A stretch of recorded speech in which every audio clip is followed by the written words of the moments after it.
పేరు లేని కంపెనీలకు ఆంధ్రప్రదేశ్ రాష్ట్రం భూములను ఇస్తోంది అని చెప్పేసి వెంకటరెడ్డి గారు కొన్ని అంశాలను లేవనెత్తారు. సో గుడ్ మార్నింగ్ వివేక్ బాబు గారు, ఏంటి ఈ భూములకు సంబంధించిన వ్యవహారంలో ఏదో సూట్ కేసు కంపెనీలు, తర్వాత నారా లోకేష్ గారి మిత్రుడైనటువంటి కిలార్ రాజేష్కి సంబంధించినటువంటి బినామీలది కంపెనీ అని చెప్పేసి వెంకటరెడ్డి గారు ఒక ఆరోపణ చేశారు. సో ఓవరాల్గా ఎలా చూడొచ్చు అంటారు దీన్ని? రాజు గారు, ముందుగా మీకు ప్యానల్ సభ్యులకు అలాగే ప్రైమ్ లైన్ వీక్షకులందరికీ గుడ్ మార్నింగ్. ఇప్పుడు ఒక కంపెనీ ఏదైనా పెడుతున్నామంటే దాని అర్థం ఏంటంటే దాని ద్వారా ఉపాధి జరుగుతుంది, ఎంతోమందికి మేలు జరుగుతుంది. దాని ద్వారా మరికొంతమందికి ఆ చుట్టుపక్కల ప్రాంతాల వాళ్ళకి సెల్ఫ్ ఫైనాన్స్ కింద లేకపోతే ఒక చిన్న సొంత వ్యాపారాలు పెట్టుకోవడానికి ఒక అవకాశం ఉంటుంది. సో ఆ కోణంలోనే ఏదైనా ఒక వ్యాపారాన్ని ప్రభుత్వం ఎంకరేజ్ చేస్తుంది, అందరికీ తెలిసిన విషయం. ఐటీ సెక్టార్కి వచ్చేసరికి ఐటీ సెక్టార్లో 3-4 రకాలైన కంపెనీస్ ఉంటాయి. ఒకటి కన్సల్టింగ్ కంపెనీ, అంటే ఉద్యోగులను సరఫరా చేస్తుంది వేరే వాళ్ళకి. డేటా సెంటర్, డేటాను మైనింగ్ కానీ లేకపోతే ఈ లైక్ పెద్ద పెద్ద ఎంఎన్సీస్ కంపెనీస్ డేటా సెంటర్లు పెట్టాలంటే చాలా ఆలోచిస్తాయి. దానికి చాలా రకాలైన సెక్యూరిటీ ఆస్పెక్ట్స్ అవన్నీ చూడాల్సి ఉంటుంది. అది పెట్టాలంటే అది చాలా ఖర్చుతో కూడుకున్నది. అలాగే చాలా పెద్ద పెద్ద సిటీస్ తుఫాను ఇలాంటి విపత్తులు రాకోకుండా చాలా జాగ్రత్తగా ఉండే సేఫ్ సిటీస్ని ఎంచుకుంటారు డేటా సెంటర్. రెండోది కన్సల్టెంటింగ్ కంపెనీ, మూడోది బీపీఓ అనేది కూడా ఇలాంటిదే. బిజినెస్ చిన్న చితక కంపెనీలకు అవుట్సోర్స్ చేస్తూ అలాగే డేటాను అరేంజ్ చేస్తూ, అంటే మనకు ఈ కంపెనీలకు సంబంధించిన కస్టమర్ కేర్ లాంటిది బీపీఓ. నాలుగోది ఐటీ కంపెనీలు, కేవలం ఐటీ సెక్టార్కి సంబంధించిన సాఫ్ట్వేర్. సో ఈ 4 సెక్టార్స్ అనేటివి మేజర్గా ఉంటాయి ఐటీకి సంబంధించినవి. హైదరాబాదు ఎలా డెవలప్ అయింది? ఏమీ లేని చోట, రాళ్ళు రప్పలు ఉన్న చోట ఒక కంపెనీని తీసుకురావడానికి నాడు చంద్రబాబు నాయుడు గారు అహర్నిశలు కష్టపడ్డారు. అది ఈరోజు హైదరాబాద్ ఎలా ఉందని అందరికీ తెలుసు. ఎందుకు వచ్చింది హైదరాబాద్కి అంత ఫేము? ఒకే ఒక కంపెనీ, మైక్రోసాఫ్ట్ అనే కంపెనీ యుఎస్ తర్వాత మొట్టమొదటి తన రెండో సెంటర్ని హైదరాబాద్లో పెట్టింది. ఎక్కడ పెట్టలేదు. యుఎస్లోనే అన్ని బ్రాంచెస్ ఉన్న, అన్ని స్టేట్స్ ఉన్నా కూడా, లేకపోతే అక్రాస్ ద వరల్డ్ ఎక్కడ ఉన్నా కూడా ఎక్కడ ఎందుకు పెట్టలేదు? రెండో సెంటర్ వచ్చేసి హైదరాబాదే పెట్టింది.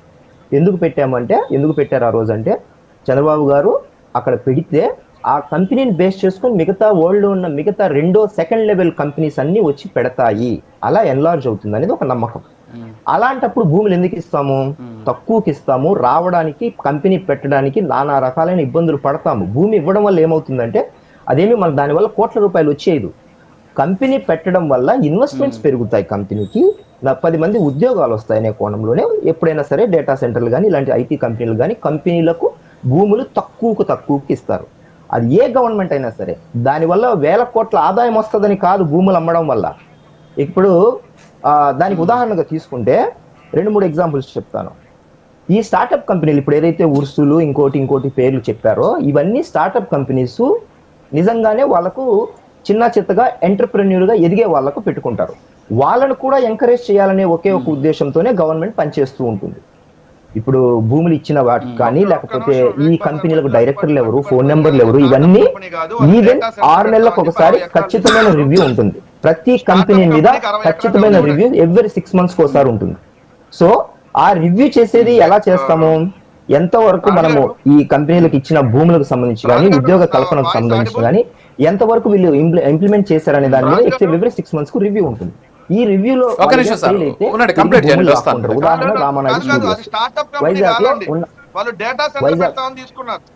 ఇప్పుడు ఆయన మాట్లాడదు. నేను ఆయన 15 నిమిషాలు మాట్లాడినా, నేను మాట్లాడు రాలేదు, మాట్లాడదని చెప్పండి. సో రామానాయుడు మళ్ళీ నువ్వు కరెక్ట్ చేద్దులే, మళ్ళీ తర్వాత కరెక్ట్ చేద్దు. ఇప్పుడు రామానాయుడు స్టూడియోస్ ఉంది, ఎందుకు వెనక్కి తీసుకుంటున్నారు భూములు?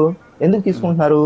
అక్కడ సినిమా పరిశ్రమకు సంబంధించిన తీసుకున్నారు, ఇంతవరకు అక్కడ ఏమీ జరగలేదు కాబట్టి భూములు వెనక్కి తీసుకుంటారు. గవర్నమెంట్కి ఎనీ పాయింట్ ఆఫ్ టైం భూములను వెనక్కి తీసుకునే రైట్ ఉంటుంది. వాళ్ళకున్న కన్స్ట్రెంట్స్ మీట్ అవ్వకపోతే డెఫినెట్ గా తీసుకుంటాం. ఇవన్నీ స్టార్ట్అప్ ఎంటర్ప్రెన్యూర్ గా ఎదగడానికి ఇచ్చే చిన్న కంపెనీలకు ఇచ్చే వెసులుబాటు. ఎందుకు? ఐటీ కంపెనీలు ఇందాక చెప్పినట్టు ఉద్యోగ కల్పన కోసం, కొత్త వాళ్ళని ఎంకరేజ్ చేయడం కోసం. ఒకవేళ అందులో ఫ్రాడ్ జరిగితే తప్పకుండా జరుగుతుంది, మీ ప్రభుత్వం లాగా అయితే కాదు. ఒక ఉదాహరణ, మిలీనియం టవర్స్ అనేది వైజాగ్ లో ఉంటుంది ఐటీ సెక్టర్ లో. గతంలో 2014-19 మధ్య దాదాపు 25,000 నుంచి 30,000 మంది వరకు చక్కగా పనిచేసుకునే వాళ్ళు. ఇప్పుడు అక్కడ 200 నుంచి 300 మంది కూడా లేరు. ఏది 19-24 మధ్య. వాళ్ళ గవర్నమెంట్ లో పనిచేసిన దానికి. ఎందుకు కనపడిన ప్రతి కొండ కావాలంటున్నారు, కనపడిన ప్రతి బిల్డింగ్ మాకు కావాలంటున్నారు. అక్కడ అసలు కంపెనీలు పెట్టడానికి భూములే లేకోకుండా చేసేసారు. ఇప్పుడు ఉన్న దాంట్లో ఉన్న చోట్ల ఎంతవరకు ప్రొక్యూర్ చేసుకొని గవర్నమెంట్ ఎంతవరకు చేయగలదు ఐటీ సెక్టార్ కు మేలు మంచి అనే కోణంలోనే కూటమి గవర్నమెంట్ పనిచేస్తుంది తప్ప వాళ్ళ గవర్నమెంట్ లాగా పని చెయ్యదు ఎప్పటికీ. రెండో విషయం, ఇప్పుడు వైసీపీ టైంలో రెండు కంపెనీలు వచ్చినాయి. ఇందాక ఆయన కూడా చెప్పినాడు. ఆయన ఏం చెప్పినాడంటే చాలా కంపెనీలు వచ్చాయి కానీ నేను రెండే కోట్ చేస్తాను, రెండే వచ్చాయి కాబట్టి. ఒకటి ఇన్ఫోసిస్, రెండోది ఇంకోటి ఏంటి ఆయన చెప్పాడు ర్యాండ్ స్టాండ్ కంపెనీ.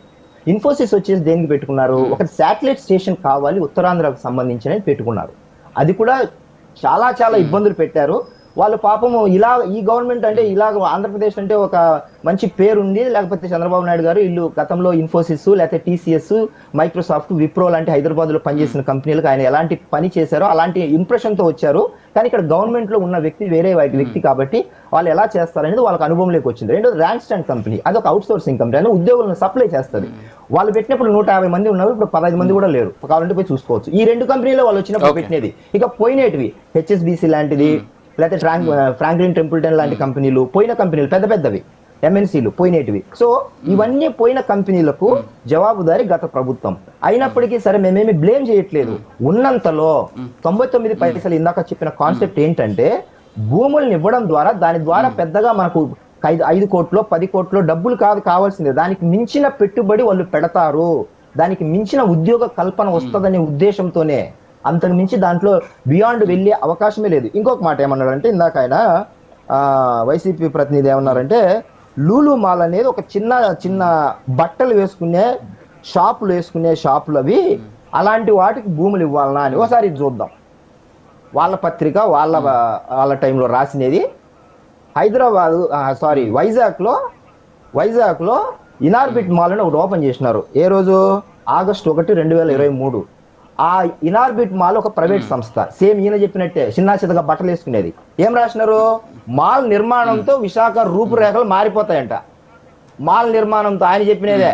గత వైసీపీ గవర్నమెంట్ లో ఉన్న సీఎం గా పనిచేసిన ఆయన వైజాగ్ లో రూపురేఖలు మారిపోతాయి. మాల్ ఏది చిన్న చిత్తగా బట్టలు వేసుకునేది, ఇప్పుడు ఈ ఆయన అనేది చిన్న చిత్తగా బట్టలు వేసుకునే షాపులకు కూడా వాళ్ళకు కూడా అంతంత భూములకు డబ్బులు ఇవ్వాలనా అని. మరి రూపురేఖలు ఎలా మారిపోతాయి? నేనేం బ్లేమ్ చేయట్లేదు, నేనేం తప్పు అనట్లేదు.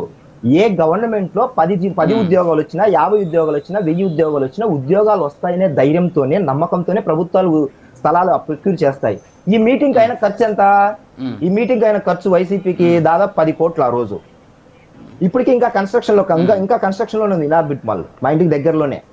నేనేం చెప్తున్నానంటే ఇలాగ చిన్న చిత్తగా బట్టలు వేసుకునే షాపులకు భూములు ఇచ్చేస్తున్నారు కాదు. ఏదైనా సరే 10 మందికి ఉద్యోగాలు వస్తాయి, 10 మందికి మేలు జరుగుతుందని గవర్నమెంట్ చేస్తుంది. ఒకవేళ తప్పు జరిగితే ఎవ్రీ 6 months కు రివ్యూ ఉంటుంది. రివ్యూ తీసుకొని దాన్ని వెనక్కి తీసుకునే వెసులుబాటు కూడా ప్రభుత్వానికి ఉంటుంది. మీ గవర్నమెంట్ లాగైతే ఈ గవర్నమెంట్ చెయ్యదు. ఒకవేళ మీరు ఇందాక అన్నట్టు బినామీలు, ఇంకొక బినామీలు ఉంటే తప్పకుండా మీరు ఇచ్చిన ఇన్పుట్స్ తీసుకుంటాము. మేము కూడా గవర్నమెంట్ నిజంగా ఇది బినామీనా కాదని మా సైడ్ నుంచి కూడా వెరిఫై చేస్తాము. మేము డెఫినెట్ గా గవర్నమెంట్ తరపు నుంచి ఆ అష్యూరెన్స్ ఇస్తున్నాం. మీలాగైతే ఇది మాది అద్భుతాలు, మేము దీన్ని ఒక రేంజ్ లో డెవలప్ చేస్తాం, ఇందులో ఏ అవినీతి లేదు. మీ గవర్నమెంట్ లో అసలు అవినీతికి ఛాన్స్ కాదు. దోపిడీ చేసుకోవడానికి అవకాశాలు లేక ఇక మొత్తం సున్నాన్ని ఇసుకలో ఉన్న చిన్న ఇది సముద్రం ఒడ్డున ఉన్న ఇసుకలో ఉన్న కన్స్ట్రక్షన్స్ చేయడానికి దాచిపెట్టి మరి కన్స్ట్రక్షన్ చేశారు. ఆ రేంజ్ కన్స్ట్రక్షన్స్ జరిగే టైంలో సో మీకు సొంతంగా జేబులో నింపుకోవడానికి మీరు సొంతంగా బహిరంగంగానే అడ్డు పెట్టి మరి చేసిన కన్స్ట్రక్షన్స్ ఉన్నాయి. కాబట్టి మాట్లాడేటప్పుడు మన దగ్గర ఎవిడెంట్ గా మన దగ్గర కళ్ళ ముందర ఇప్పటికీ కాంక్రీట్ కన్స్ట్రక్షన్స్ ఉన్నాయి. మన కోస్టల్ రెగ్యులేటరీ జోన్ సంబంధించిన ఏరియా అంతటికి కూడా ఉత్తరాంధ్రలో విశాఖపట్నానికి సంబంధించిన దోపిడీ ఎంత జరిగిందో కూడా ఇప్పటికీ కళ్ళ ముందర సాక్ష్యాలుగా ఉన్నాయి. కనపడిన ప్రతి బిల్డింగ్, కనపడిన ప్రతి చోట మనకు కావాలని లాగేసుకొని ప్యాలెస్లు కట్టుకున్నాము.